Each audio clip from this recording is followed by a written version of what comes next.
¿Se ve la presentación? Sí, doctor.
Bien, el audio también se escucha bien nomás, ¿no?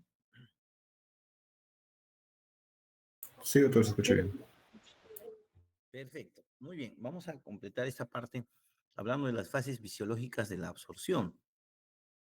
Recuerden que en la clase anterior habíamos visto de cómo el proceso mismo de la digestión tenía pues una fase química en la cual ingresaban una serie de enzimas proteolíticas, hidrolasas, y que eran responsables justamente del proceso químico de la digestión.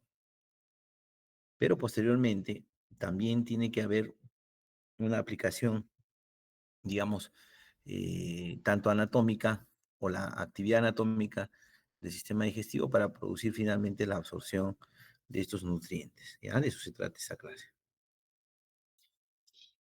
Recuerden que normalmente, una vez que se ha producido la ingestión de alimentos, ¿ya?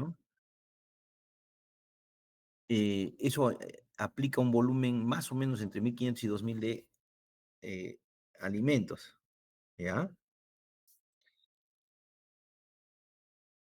Por lo tanto, la cantidad total de líquido que se absorbe en el intestino es más o menos esa cantidad de 1,5 litros, más las secreciones gastrointestinales, que en su totalidad pueden llegar a ser a cerca de 7 litros. Es decir, en total, en el sistema digestivo, va a haber un ingreso aproximadamente entre 8 y 9 litros en total, ¿no? Salvo el 1,5 litros que es ingerido, el resto del líquido se va a absorber en el intestino delgado y tan solamente 1,5 litros pueden atravesar la válvula ileocecal en dirección al colon, ¿no? Entonces, de esta manera, fíjense ustedes la capacidad de reabsorción tanto de líquidos como de secreciones gastrointestinales, justamente se producen para evitar de que haya una pérdida masiva. Entonces, fíjense ustedes que del total de 8 a 9 litros, tan solamente van a atravesar la válvula ileocecal 1,5 litros, ¿no? Las cuales se van a dirigir al colon y donde se va a producir también una mayor tasa de absorción tanto de agua como de electrolitos. ¿Qué pasa en una situación donde hay una enfermedad diarreica aguda? Justamente en una enfermedad diarreica aguda se va a perder esta capacidad de reabsorción porque las células absortivas, que son los enterocitos, van a ser reemplazados por formas jóvenes, las cuales no tienen esa capacidad y esa alta tasa de reabsorción que normalmente lo hace una célula madura. Pero ¿cómo es posible que tremenda cantidad de líquidos pueda ser absorbido en la superficie gastrointestinal? Lo que pasa es que la distribución anatómica de las vellosidades que están en la mucosa intestinal se han dispuesto de tal manera que permitan de que se aumente la superficie de absorción en casi hasta 1000 veces la superficie total de el intestino. Recuerden, normalmente nosotros tenemos entre 5 y 7 metros de intestino, ¿ya? Pero como vamos a ver a continuación, esta puede extenderse hasta casi 1000 veces su superficie de absorción. Lo que pasa es que las vellosidades del intestino delgado son muy importantes y estas se van a proyectar incluso hasta la válvula ileocecal. Se van a proyectar más o menos 1 milímetro desde la superficie, miren, desde la superficie de la mucosa, ¿ya? Hacen que el área de absorción empiece a aumentar. Miren, estas vellosidades son las responsables de que aumente el área de absorción hasta 10 veces más de su superficie o su longitud normal. Progresivamente encontramos también en el interior de los intestinos algunos pliegues circulares a lo largo del intestino delgado, del duodeno y yeyuno, los cuales también van a ser importantes para producir una mayor superficie de absorción. Miren, cada célula epitelial de la vellosidad intestinal, además de esto, tiene un borde en cepillo, que en realidad son cilios, ¿no? Cada cepillo, cada borde en cepillo va a tener más o menos, en promedio, más de 1000 microvellosidades. Cada microvellosidad va a tener un nanómetro de longitud, ¿ok? Entonces, la combinación de los pliegues de Kerckring y las microvellosidades pueden aumentar la superficie de absorción de la mucosa casi hasta 1000 veces, es decir, hasta 250 metros cuadrados de superficie, ¿no? Miren la cantidad enorme que es debido finalmente a los pliegues de Kerckring y a las microvellosidades que están en los enterocitos.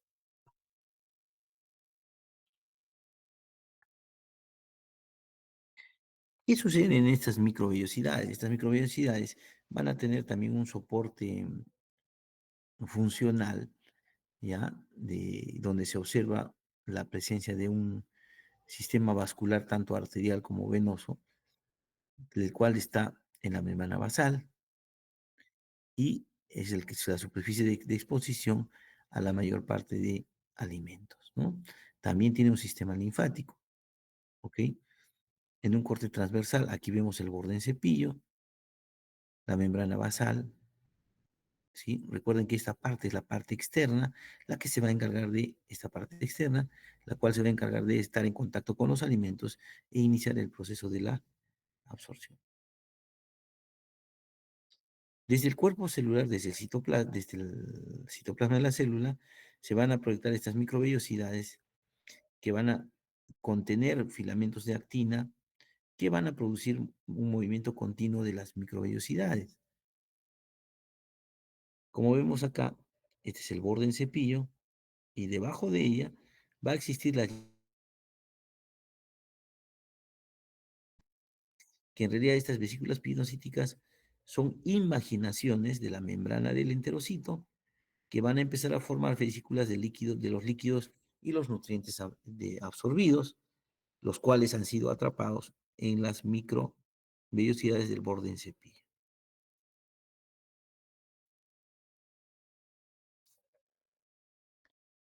En el intestino delgado, una vez que han pasado los alimentos, ya, el intestino delgado produce una absorción diaria, cientos de gramos de hidratos de carbono, 100 gramos o más de grasa, 50 hasta 100 gramos de aminoácidos y iones, y de 7 a 8 litros de agua es lo que normalmente el intestino absorbe por día.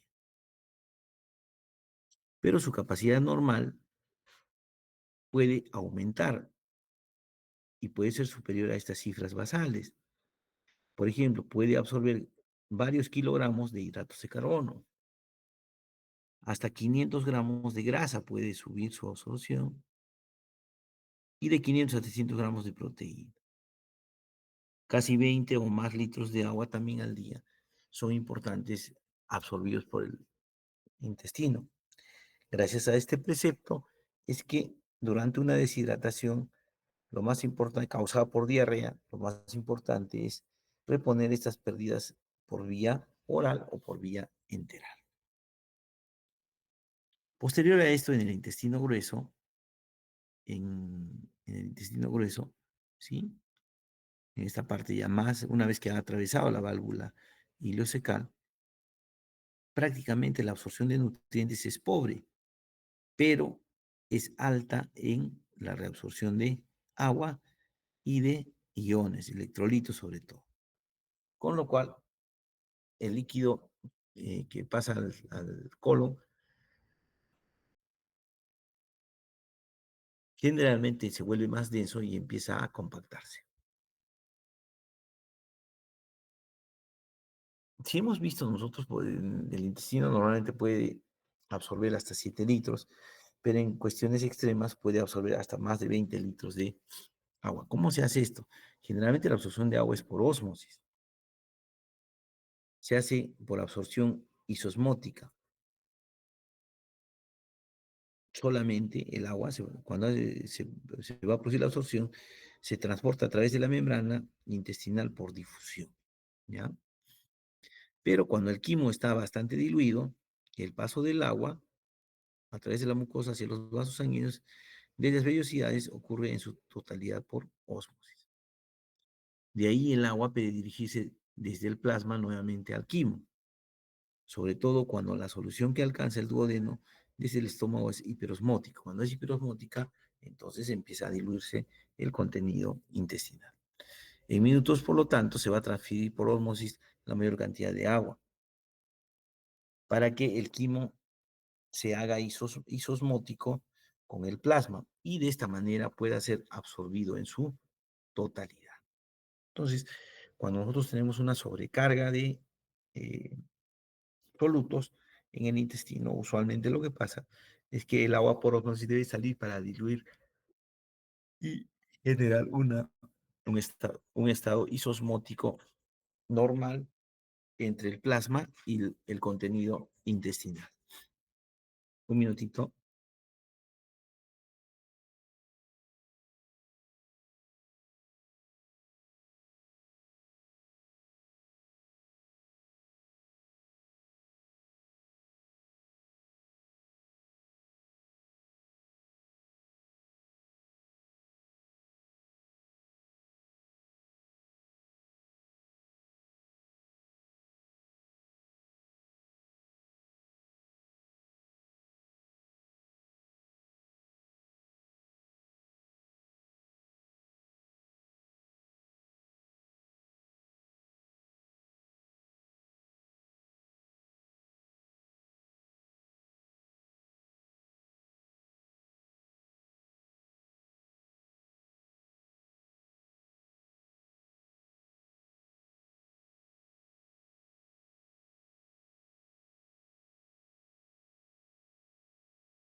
Entonces, no solamente la absorción de agua se hace por el mecanismo de osmosis, sino que juega un papel fundamental en diluir los estados de hiperosmóticos que puede haber en el intestino.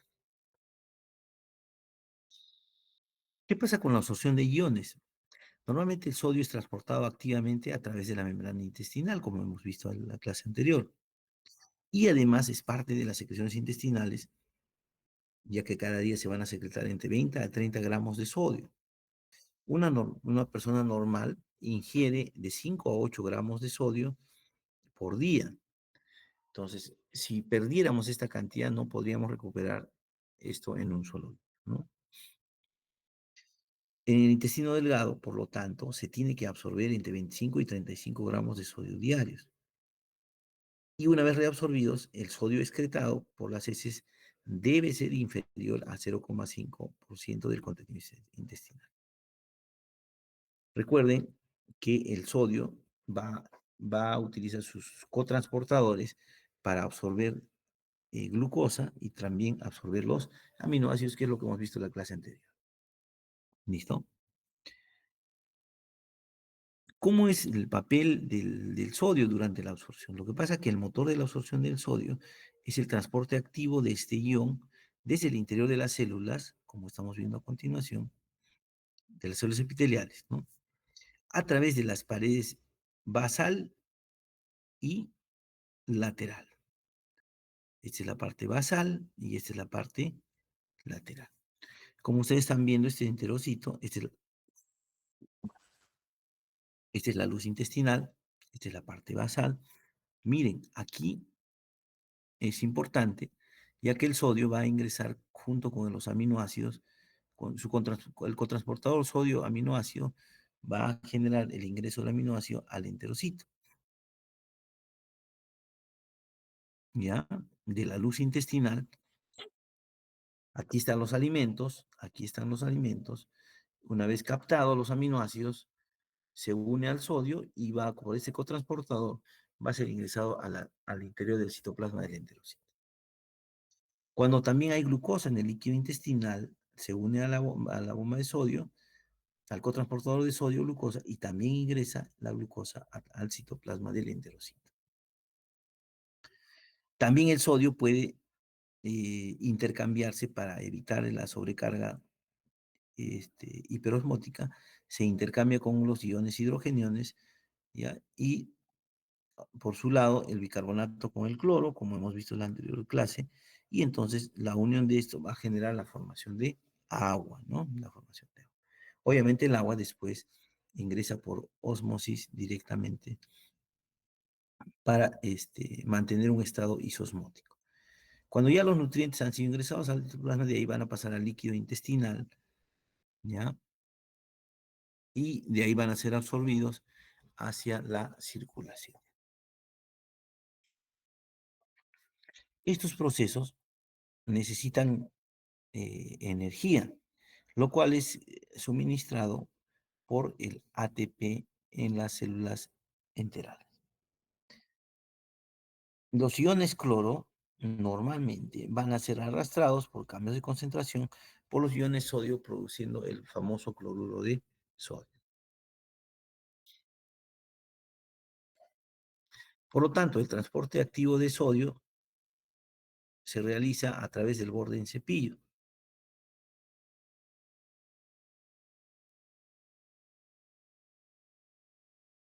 El transporte activo de sodio permite también reducir la concentración de sodio a menos de 50 miliequivalentes por litro en el citoplasma, porque como si no sería una célula hiperosmótica, ¿no? Y podría estallar, ¿no? Pero también son eliminados a través de las membranas vasolaterales de las células, ¿no? Asimismo, el sodio se va a mover a favor del gradiente electroquímico. Obviamente hay mayor concentración en el extra que en el intracelular, en el citoplasma de las células. Y normalmente siempre se encuentra en altas concentraciones y desde la formación del quimo. Recuerden que la concentración de sodio en el quimo puede ser hasta de 142 miligramos por litro. El sodio, por lo tanto, es el principal cotransportador de proteínas, de glucosa, de aminoácidos y de hidrógeno, ¿ya? Pero en general, lo que más genera es una absorción de glucosa y aminoácidos. ¿Por qué? Porque también se va a activar la bomba sodio-potasio ATPasa en la membrana vasolateral. Acá está, miren, el cotransportador sodio-aminoácido, sodio-glucosa, el intercambiador sodio-hidrógeno. Y en la membrana basal se encuentran la bomba sodio-potasio ATPasa. La ósmosis del agua se produce hacia las vías transcelulares y paracelulares y se va a producir a través de las uniones estrechas. Esta es la llamada permeabilidad paracelular. La permeabilidad transcelular se debe al gradiente osmótico creado por la elevada concentración de iones en el espacio paracelular. Entre los bordes apicales de las células epiteliales, esos se considera la vía paracelular. En cambio, en el interior de la propia célula, esa se considera la vía transcelular. ¿Qué hormonas podrían afectar también eh, la presencia de, o alterarían la ósmosis del agua o las concentraciones del sodio? Una de las hormonas que normalmente también tiene que ver con este proceso es la aldosterona. ¿Listo?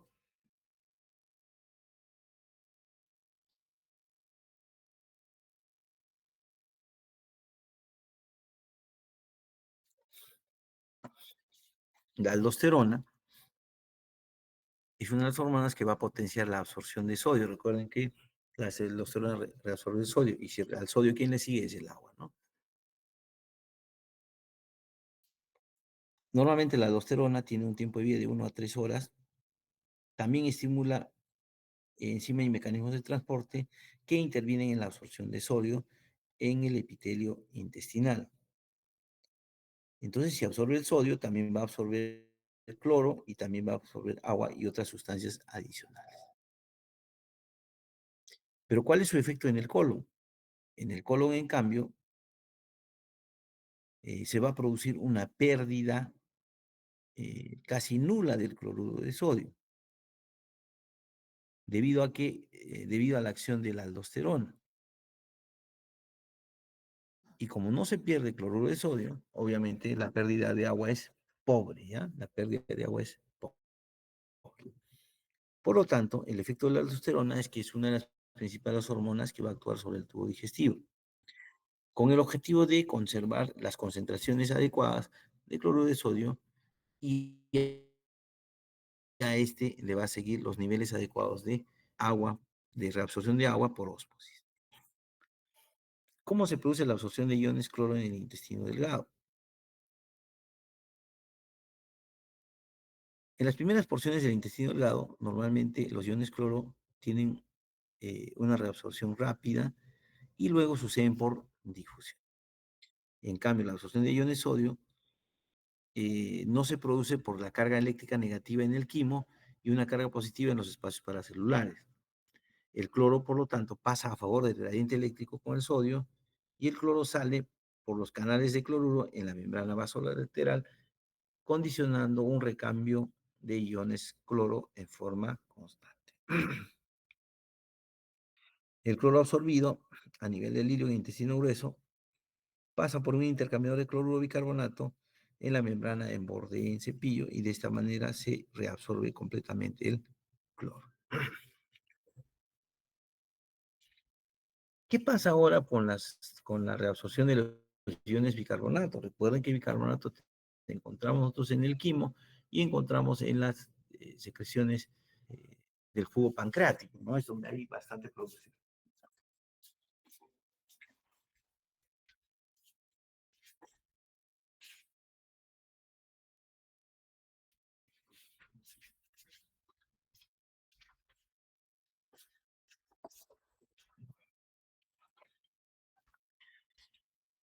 Lo que pasa también que en las primeras porciones del intestino delgado se va a producir una absorción activa de iones bicarbonato, ¿ok? Y luego que se ha producido la absorción de iones bicarbonato,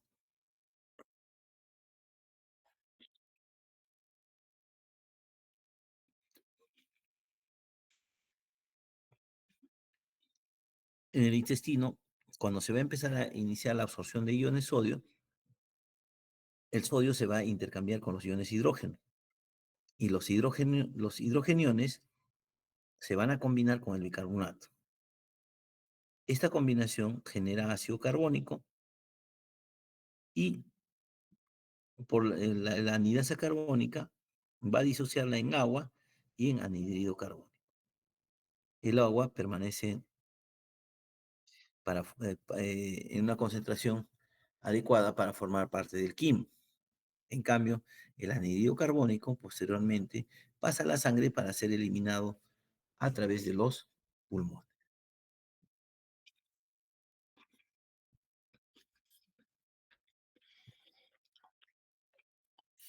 ¿Qué pasa con las secreciones de iones bicarbonato y absorción de los iones cloro en el hilo en el intestino? Eso ya estamos más abajo.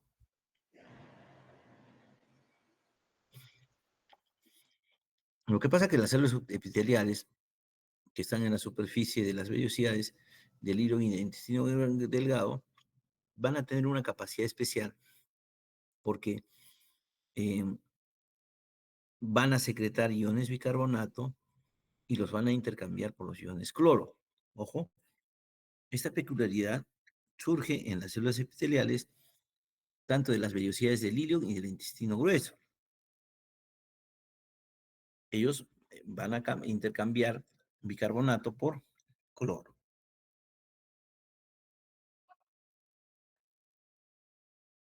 Esta propiedad permite que el bicarbonato pueda hacer su acción de tamponar o bajar la acidez del contenido intestinal.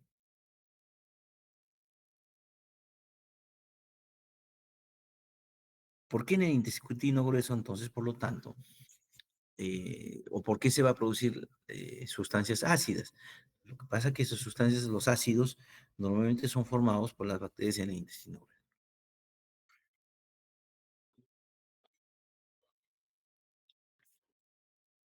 Por eso es que en muchas circunstancias, como las diarreas pueden causar eritema perineal. ¿Por qué? Porque esas diarreas pueden tener alto contenido de ácidos que superan la producción de bicarbonato. Pero nuevamente repetimos, en esas infecciones realmente bacterianas, porque estas sustancias son ácidas, son producidas por las bacterias.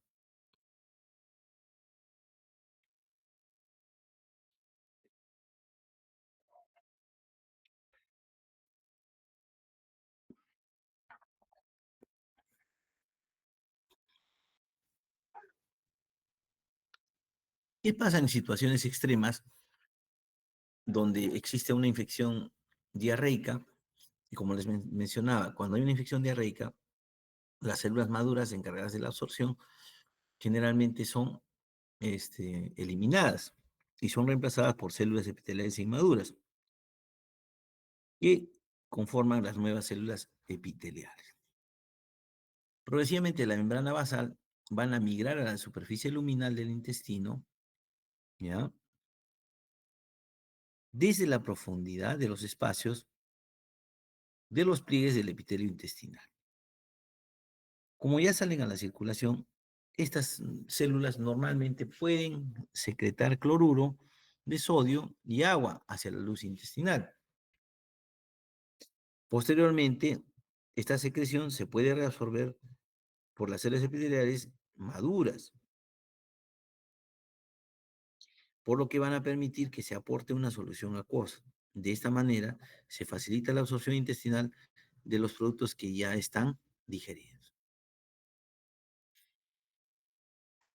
Una de estas enfermedades que altera y que ha cambiado el rumbo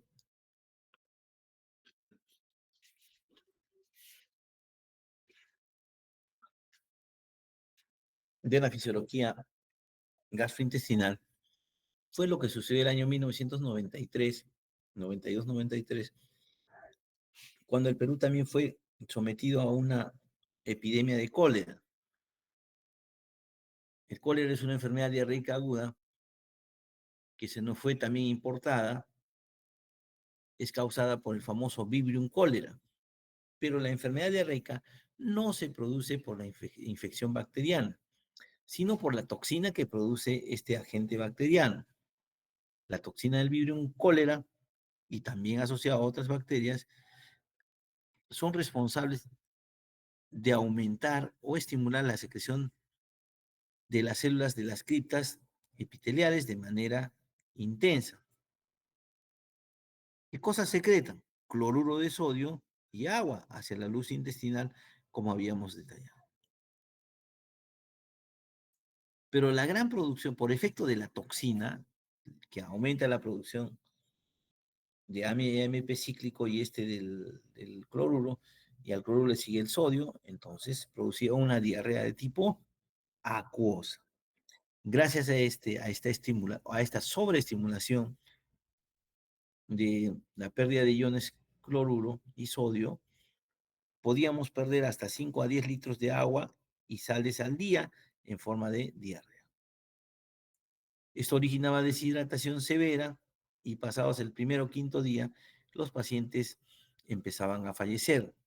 ¿Debido a qué? Debido a una insuficiencia renal, por pérdida de líquidos, shock hipovolémico y deshidratación severa, debido a las grandes cantidades de pérdidas que se tenía por las diarreas, ¿no?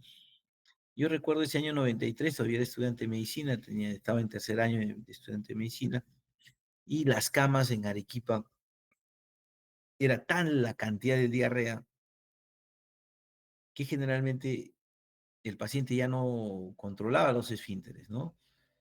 Entonces, ¿qué es lo que se hizo? En el centro de la cama se empezaron a soldar unos bacines de metal y se les adosaba unos tubos de desagüe, ¿no? Y esos eran conectados directamente a las letrinas y de verdad que era también una situación bastante penosa y de guerra.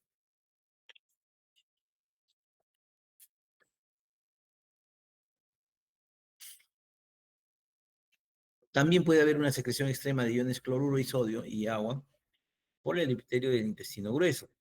También, no solamente en el intestino delgado, sino en el intestino grueso.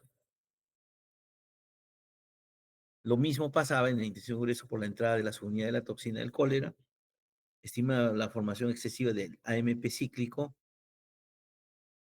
Este abría los canales de cloruro y permitía la salida rápida de iones cloruro a las criptas.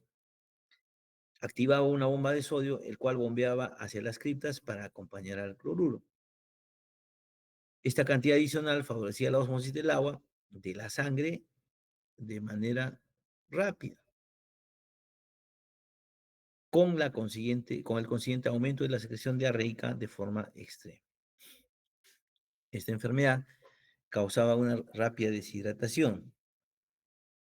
¿Cuál era el tratamiento? Había que administrar y el mismo volumen de la pérdida con una solución que contenga cloruro de sodio, la cual compensaba las pérdidas por las heces.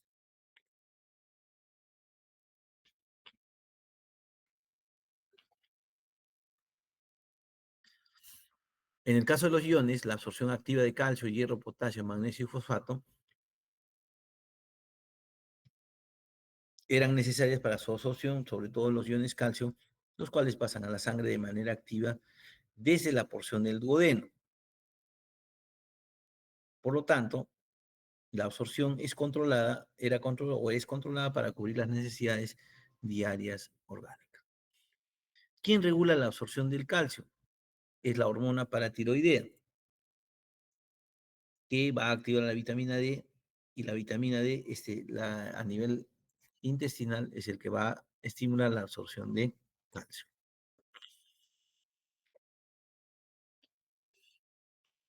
Los iones hierro se van a absorber normalmente en el intestino delgado, en todo el intestino delgado.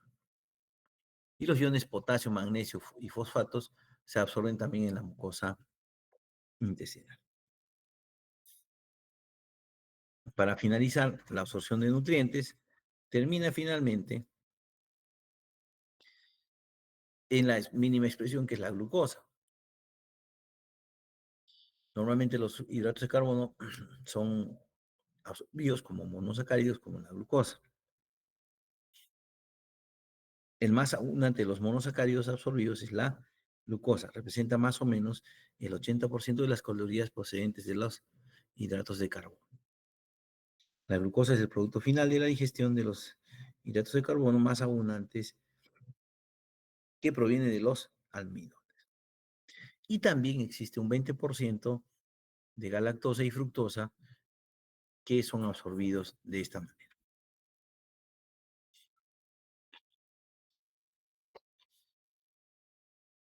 Como habíamos mencionado, la glucosa se va a transportar por un mecanismo de cotransporte.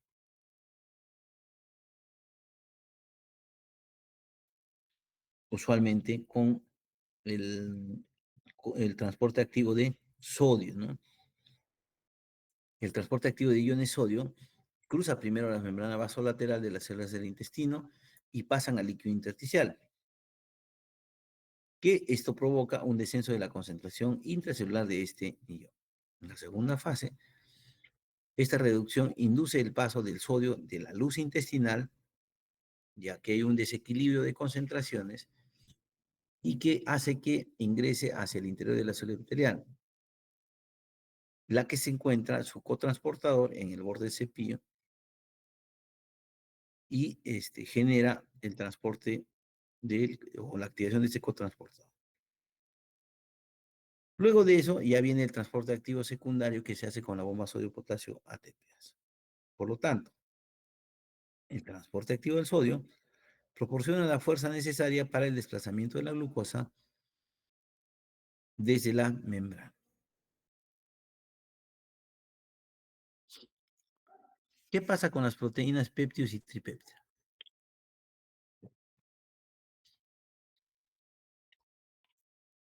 Las proteínas, una vez digeridas, se absorben a través de las membranas luminales en las células epiteliales intestinales. Se absorben en forma de dipéptidos, tripéptidos y algunos aminoácidos libres, pero también utiliza el mecanismo de cotransporte de sodio. Cuando un sodio entra en la célula a favor del gradiente electroquímico, arrastra consigo al aminoácido o al péptido. Muy bien. ¿Qué pasa con la absorción de las grasas? Ya hemos visto que primero se produce la emulsificación de la grasa y después viene la hidrólisis de las grasas, ¿no?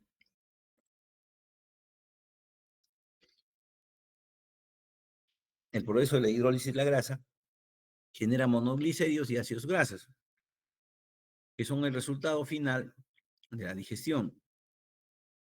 Estos se disuelven en su porción lipídica central, produciendo las micelas biliares. De esta manera, los monoglicéridos y los ácidos grasos se van a transportar hacia la superficie de las microvellosidades del borde del cepillo de la célula intestinal, penetrando en las hendiduras de las microvellosidades, cuando esas se van a mover y se van a agitar. Cuando son abundantes, la grasa absorbida puede ser hasta 97%. En casos bajos puede ser solamente 40-50%. Hay absorción en el intestino grueso, como ya lo habíamos mencionado. Realmente hay una absorción más de electrolitos y agua, debido a que se va a producir la formación de las heces. Cada día, fíjense ustedes, pasan de cerca de 1,5 litros de quimo por la válvula ileocecal del intestino grueso.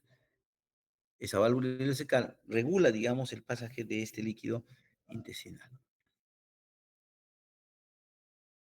Posterior a esto, el agua y los electrolitos procedentes de la válvula ileocecal empiezan a ser absorbidos en el colon.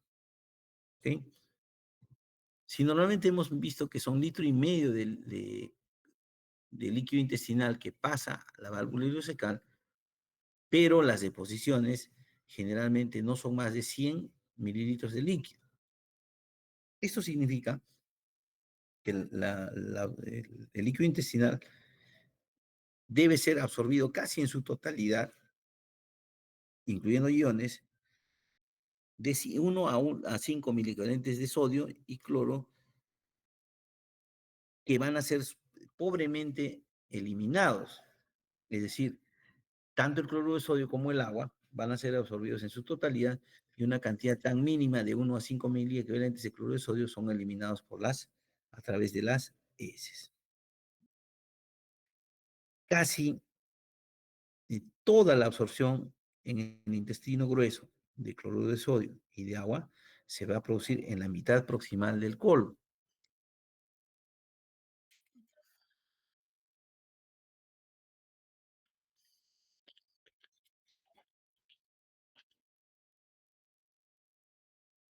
En caso de una enfermedad diarreica, una diarrea aguda, donde pueden llegar hasta 7 a 8 litros de líquido a la válvula ileocecal, el intestino grueso puede absorber esa cantidad total de líquidos y electrolitos al día. Pero cuando se supera esta capacidad de reabsorción, que es hasta 8 litros por día, entonces realmente de ahí finalmente son eliminados a través de la diarrea.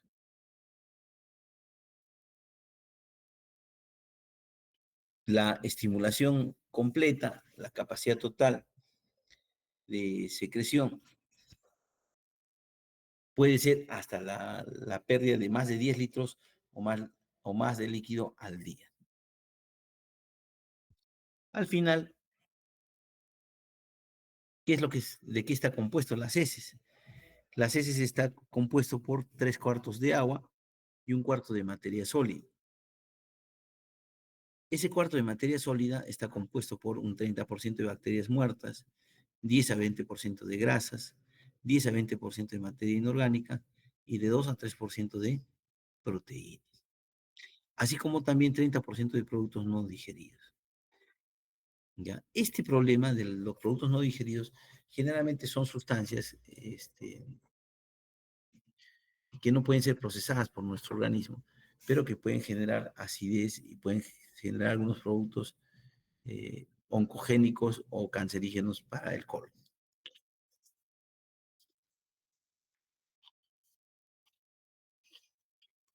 Las heces normalmente tienen un color pardo, que es determinado por la estercobilina y la urobilina, que son derivados de la bilirrubina. Y el olor característico es consecuencia de la fermentación bacteriana de los productos que llegan al colon y van a variar dependiendo de la alimentación. ¿Listo? Muy bien.